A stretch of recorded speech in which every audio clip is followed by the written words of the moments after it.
Have you ever stood in front of a grand Gilded Age mansion and thought, how on earth did they build something this massive without power tools?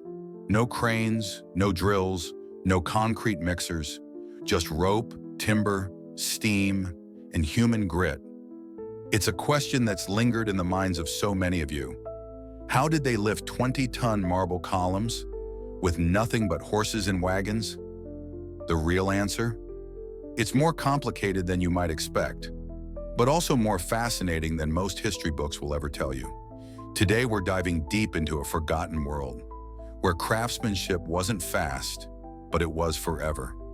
Stick around as we uncover how America's most iconic mansions were built, not just with tools, but with vision, sweat, and raw coordination. If this kind of storytelling brings the past alive for you, don't forget to like, subscribe, and tap the bell icon to support the channel. We've got a lot more to uncover.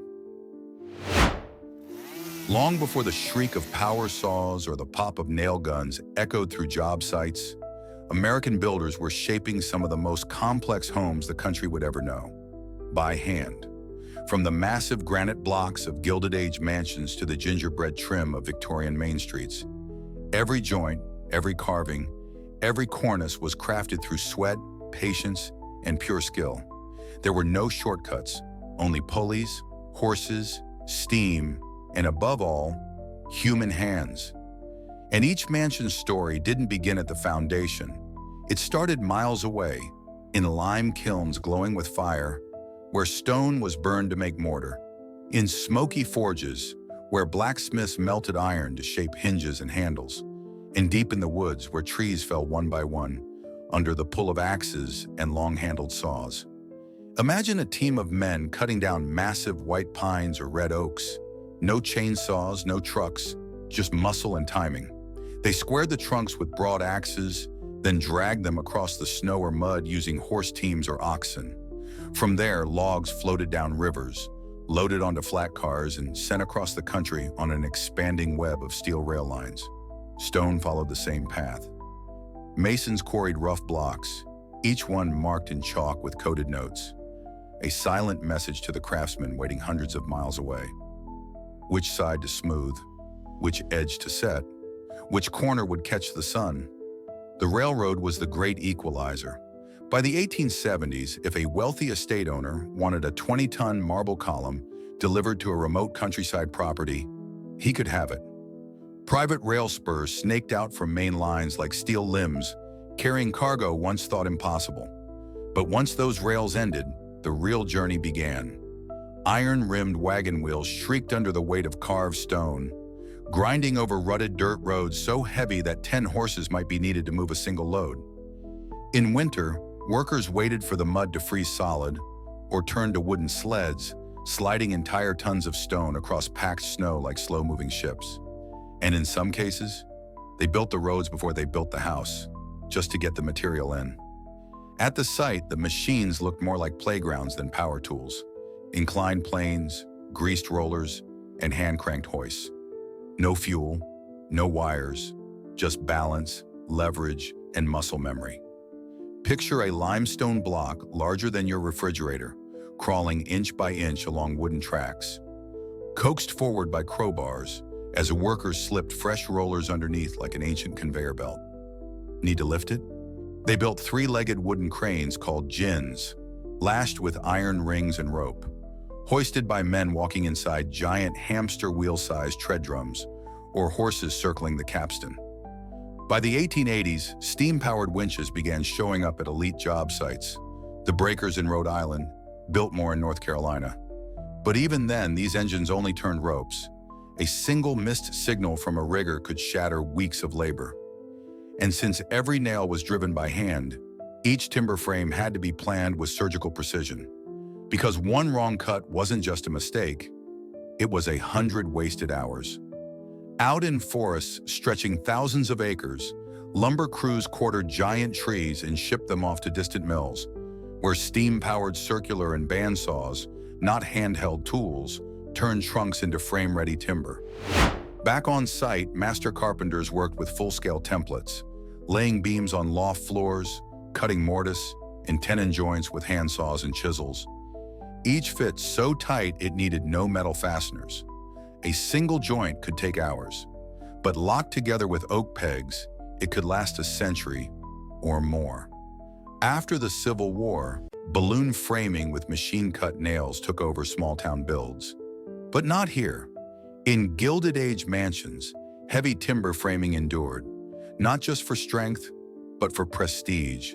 Victorian luxury demanded miles of intricate woodwork. Factory moldings might suffice for basic trim, but the finest pieces were carved on site. Imagine a porch bracket, roughed out with a rotary saw, then delicately grooved until holly and fern leaves curled like living vines. Inside, parquet floors were laid plank by plank, each edge planed by hand. Plasterers spun ceiling medallions from wet lime like bakers icing a cake. Even stone moved slower. One lion's head could take weeks, sculpted blow by blow, calibrated by eye and string. And still, they carved on. There was no electricity to stretch the hours.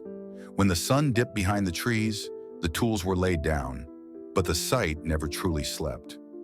Night watchmen paced the scaffolding, lanterns swinging from their hands, eyes scanning for shadows that didn't belong.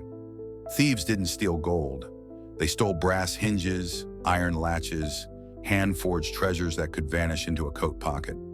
Before first light, the blacksmiths were already at the forge, sparks dancing in the chill. Yesterday's dull chisels, resharpened. In the fields, draft horses stomped in packed mud, steaming in the cold like locomotives waiting for orders. Behind the site, lime kilns hissed through the night, cooking stone into powder so plasterers could coat ceilings before noon. There were no blueprints on tablets, just chalkboards, shouted orders, and muscle memory.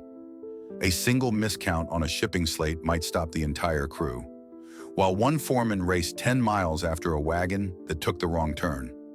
There were no harnesses, no OSHA lines, just hemp rope, timber planks, and the wisdom to never step back without checking your footing.